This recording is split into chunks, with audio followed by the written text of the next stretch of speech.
Hey everybody, welcome to Dad's Den of Pop Culture. We're looking at movies today. We're looking at comedy shorts from the 1930s from Hal Roach Studios with two really great comedians of the period who Hal Roach teamed up in 1931 to sort of become a female Laurel and Hardy. We're talking about Thelma Todd and ZaSu Pitts. Yeah, it is ZaSu. When I grew up, I heard my mom talk about ZaSu Pitts. Come to find out, ZaSu Pitts. They teamed them together for 17 short films, starting with Let's Do Things and ending with One Track Minds. And then ZaSu left, and Patsy Kelly was brought in for 21 more, from Beauty and the Bus to All-American Toothache. We're going to take a look primarily at Thelma and ZaSu here, because it's a really interesting little series of films, one that I was completely unaware of until very recently, when a few of the shorts started showing up online. So we're going to run through some of the scenes from their first short, chat about it, kind of give the setup for how this team worked, and then we're going to look at some of the other ones that I particularly liked from the ones that I've had the opportunity to watch. So we begin, as I said, with Let's Do Things. Thelma and ZaSu are working girls in a music store, and Thelma's getting chewed out by her boss there because she's attracting men who aren't interested in actually buying music. They're just interested in her. Thelma's looks are going to be a big part of this series, and Thelma was a good-looking woman, but she was also very skilled at comedy, held her own with Laurel and Hardy. She was in a great little flick with Cary Grant, his first movie, actually. Roland Young, who was sort of her boyfriend, called This Is the Night, sorry. But she held her own with a lot of big comedians at the time. Charlie Chase. She could do the stuff, but she had the looks too. So she was kind of like the 1930s answer to America's Sweetheart, Paul Rudd. So she's getting chewed out by the boss.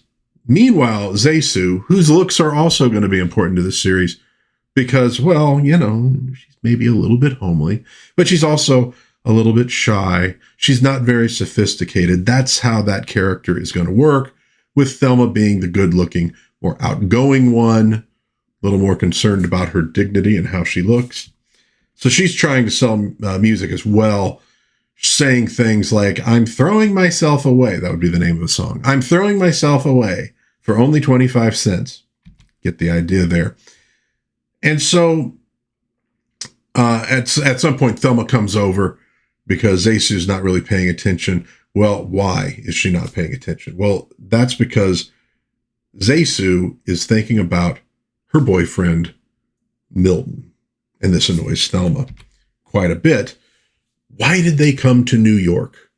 To advance ourselves, to meet the best people, and to do big things. But what did ZaSu do? She hooked up with a schmuck. These are themes that play well with the Depression. We're talking small town girls going to the big city, trying to make their way. You get the idea. They're usually cast as, working kind of low-paying jobs, that kind of thing. Even though it's obviously meant to be a female Laurel and Hardy, they didn't try to have them slot into those character types. They have their own personalities, and there's definitely some very female-oriented things about these two characters, and the kind of comedy they do and some of the stuff they hit. So while Thelma is, bawling her out about Milton, the boss comes over, and she has to sort of pretend like they're just talking about the music. So Milton finally shows up at the music store, and he is as stupid as advertised.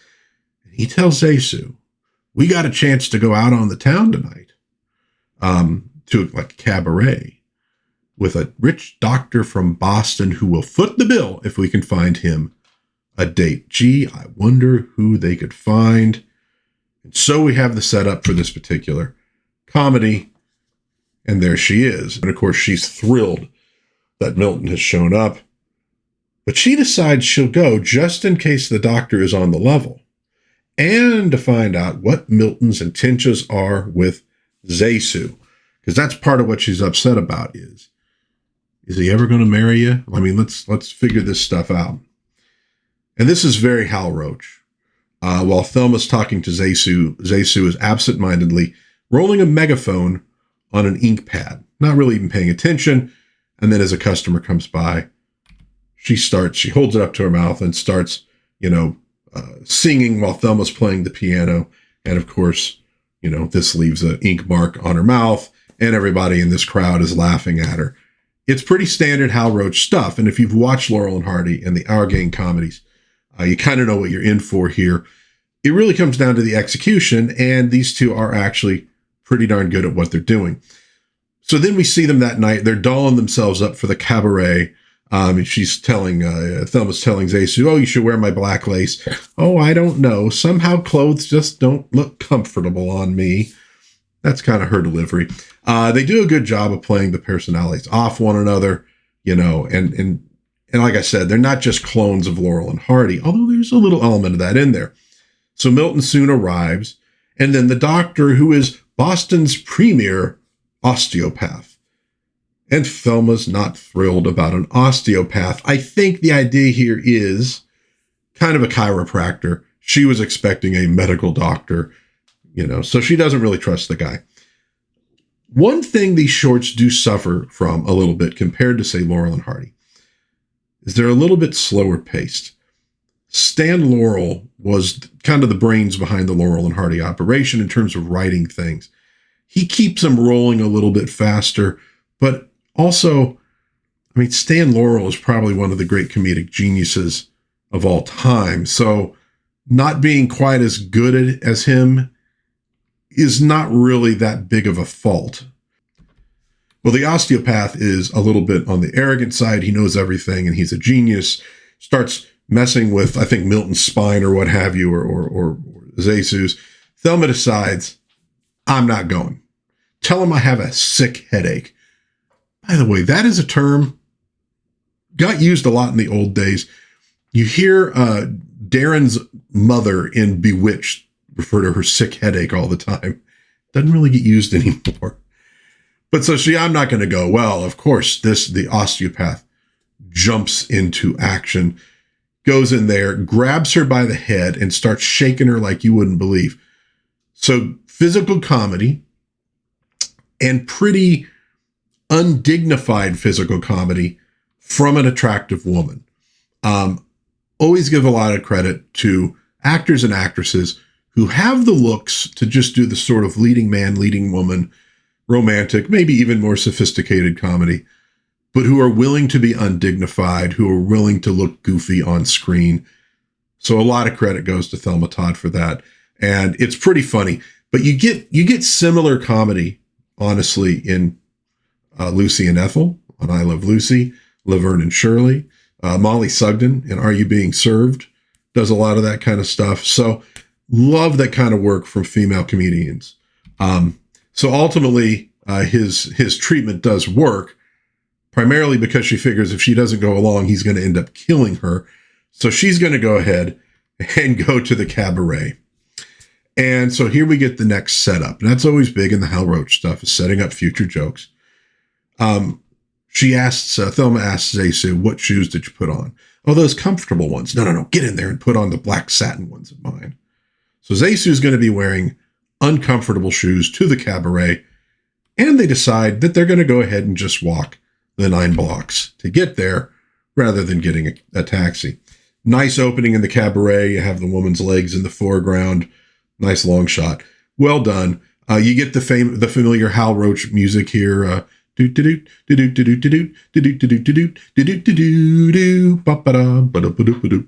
what I'm talking about. If you're into your Hal Roach. And you should be into your Hal Roach. The dude was awesome. So you might also recognize Mickey Daniels from Our Gang comedies there as the bellhop. He's and you do get a few familiar faces from the Hal Roach studio through all of these. And he lets rip one of those bizarre laughs of his when ZaSu's coat comes off. And you see it's because she put long johns on underneath the black lace dress. And so while Thelma is dragging her, into the ladies' room to change, we get this cigarette girl being warned by her boss not to chew gum. This might be setting up some future stuff. She sticks it on the side of her tray. So they finally get back from her, changing ZaSu's outfit there. They're at the table. Thelma's still annoyed by this osteopath. Like I said, he's kind of a blowhard and really loud and all that. And look at that painting in the background. It's crazy. I love stuff from the 30s. It was just a very different time, stylistically, from the 1940s. ZaSu is now struggling with these shoes. And after much grimacing, she finally gets them off of her feet. Seems very relieved. We get this bizarre little Russian dance, which gets ZaSu sort of moving her feet under the table. It seems at first like, boy, this is going on a little long. But this is really just sort of setting up what's going to happen ultimately to these shoes. The osteopath also gets his feet moving, playing some footsie with Thelma under the table. And when she tries to kick him, she kicks ZaSu's shoes away. Okay, so I thought ZaSu was maybe going to accidentally kick her own shoes away. Turns out that it's Thelma who does it. ZaSu, therefore, is unaware that they're gone. The osteopath pulls out a flask of his own special brew. Remember, we're in the 1930s. We're in Depression era. Apparently, it kills all pains, he claims, and that gets ZaSu's attention. She's not thinking about what it might actually be, but she's thinking her feet rather hurt, and so she would like a little bit of it. Well, she takes it, pours it in her hand, and starts rubbing it on her feet. And while she's doing that, she accidentally dumps a bunch of it into her drink. So we now have three setups. We got gum on the tray, so gum's going to come into this. We got the shoes are gone, and ZaSu is about to get absolutely smashed. And I think Thelma does as well. So then we get these dancing girls, and they're pretty awful, honestly. And one of them tries a cartwheel and like knocks herself out on the floor. So they call for a doctor, and of course, the osteopath leaps at the chance to show off in front of everybody, loudly shouting his name as he does this, so everybody knows who he is. And so now we get another setup. And these setups are going to need to pay off pretty soon, and they're going to. Thelma tells ZaSu when he comes back, the osteopath, she's going to put on the tough dame act and get rid of him and Milton. She wants to get rid of these guys. Well, the osteopath comes back, and here we get one payoff as the dancing girls come back out after his treatments, and they're all walking crooked and trying to dance in these bizarre little shapes. So that's pretty darn good. And Thelma then lays into him something fierce. And she's acting drunk and disorderly, even if she really isn't, while doing so. She's trying to basically drive him off by being obnoxious, making fun of him. He's incompetent. While she's doing this, ZaSu is drinking and is getting genuinely screwed up off of this stuff. Thelma thinks, though, that ZaSu is just faking it as well to try to, get rid of Milton or what have you. So we're finally starting to hit the payoffs here. They hit the dance floor. Very good physical comedy here. The osteopath is an insane dancer. He is flinging Thelma Todd all over the place. Milton grabs ZaSu to hit the floor. And, of course, she can't find her shoes now. And so when they stop for a moment, she hides her foot under a chair so nobody can see it. And, of course, while she's doing this, the cigarette girl is getting yelled at again by her boss about gum in her mouth, takes it out, and she puts it under the chair and, in fact, puts it on ZaSu's foot. And so now she starts dancing again, and her hose are sticking to the floor. And they'll stick, and she moves away, and then it snaps back at her, and she's, like, it's actually pretty good. And Thelma, meanwhile, has had enough of being spun around the floor by this maniac, spins him around. Right. And then when he charges at her, she ducks out of the way, and he winds up landing on a table, his face in a giant plate of spaghetti. Good stuff. And the osteopath now gets thrown out while ZaSu starts crawling under tables trying to find her shoes and getting her hand stepped on. And she begs a lady to tell her boyfriend to take his foot off her hand. It's like, what the hell is going on down there? Thelma sees this. She's horrified, of course. chases her out from under the table, and she winds up on like this little serving cart. And with all the class she can muster, Thelma climbs out from under the table as well and takes the cart and starts wheeling it away. Okay, that's how they get out of the place finally. Back at home, she tells Milton to get ZaSu out of the cart while she goes and gets something to eat because they haven't eaten all night. And we have time for one more gag in this one. Milton wants to ask ZaSu something, if she don't mind. Well, she don't mind. Thelma's overhearing this, slicing herself a piece of pie. And he says, well, I just want to know, and is this the proposal? ZaSu's kind of, waiting for it. Thelma's listening in, excited. He goes, I just want to know if I can have a piece of that pie. And he gets it. So we even get a pie thrown at the end of this one. So that's their very first short. It's pretty funny. It drags a little bit here and there. They'll pick up a bit though after that. You got to iron out a few kinks as you go. But we get the basic premise and pace set up for the rest of them. Generally going to be working girls. You're going to have your physical comedy. You're going to have a few puns. You're going to have some wild characters. You're going to play off Thelma's good looks. You're going to play off ZaSu's sort of shyness and prudishness a little bit. Pretty standard stuff for Hal Roach, but it's executed well in this series. Some other shorts that I particularly liked, Asleep in the Feet from 1933. In this one, they're playing taxi dancers. If you don't know what that is, that's the, guys pay for tickets and they use the tickets to get dances with women. And of course, that means typically women who are dancing with guys who they're not exactly anybody's first choice. This one really brought to my mind Laverne Shirley because they actually play taxi dancers in one of their episodes.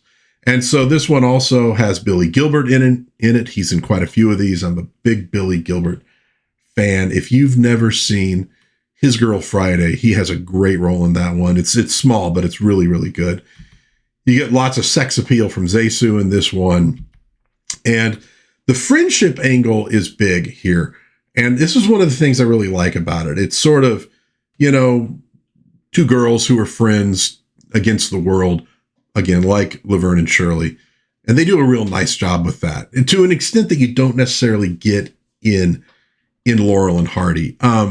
ZaSu puts Thelma through a lot of stuff, but not nearly as bad as Stan does to Ollie.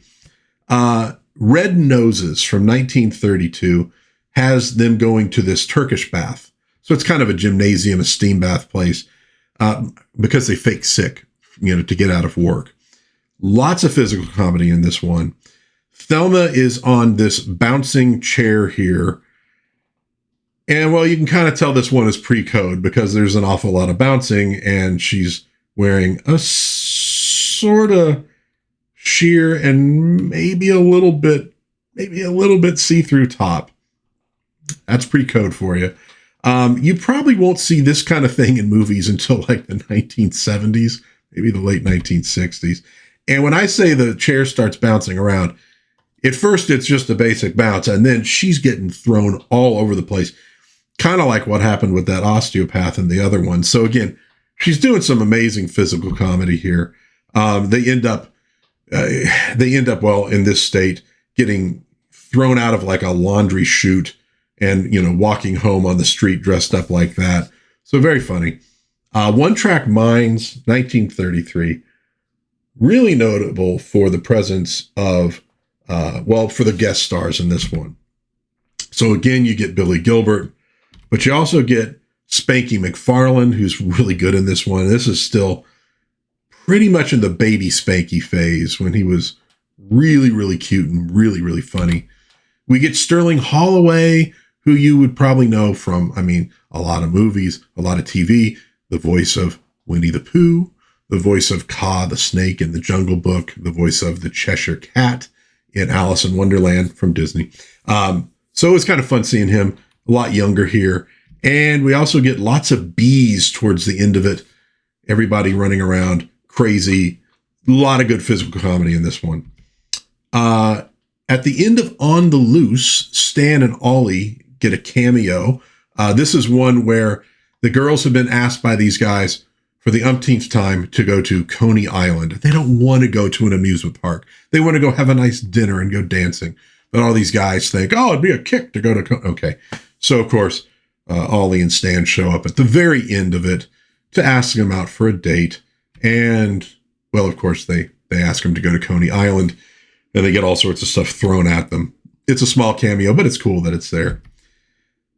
Show Business from 1932.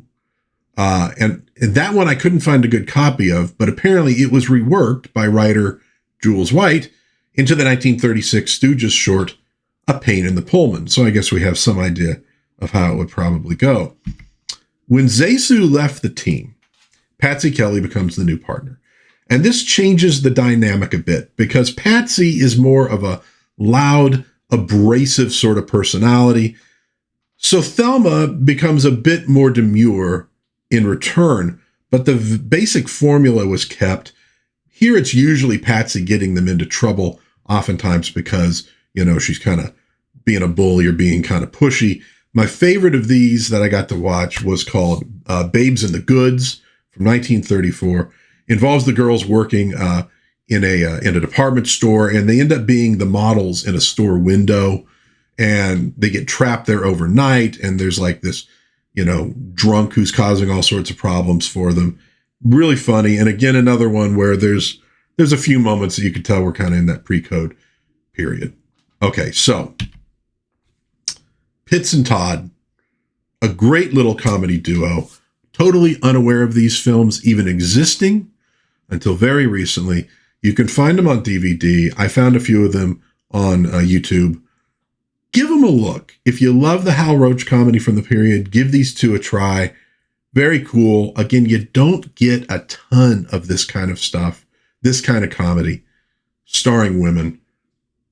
Lucy and Ethel, Laverne and Shirley are what comes immediately to mind. But it's cool to see kind of an origin for this stuff in the 1930s. I don't know if they were an inspiration. Could have been for Lucy and Ethel, because Lucy would have, I'm sure, been aware of these and seen them earlier in her life. And she did do a lot of physical comedy even before she did I Love Lucy. Don't know if this fed into Laverne and Shirley at all, but it's almost like if you just had Linny and Squiggy showing up in these things, you're basically 1930s Laverne and Shirley. Very funny. Go check them out. If you're aware of these and if you've seen a few and you have some ideas you'd like to share, put it in the comments. I'd love to hear from you. If you enjoyed this little bit of a review, little introduction to these two and their wonderful comedies, please give it a like, maybe subscribe, maybe share with a friend. I do all sorts of pop culture videos covering everything from, at this point, I think I've gone as far back to about 1899, upcoming video, all the way to the present day.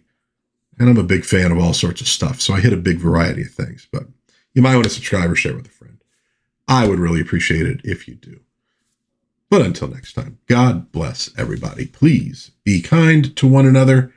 Have a little bit of fun out there, and I will see you hopefully again soon in Dad's Den of Pop Culture. Bye-bye.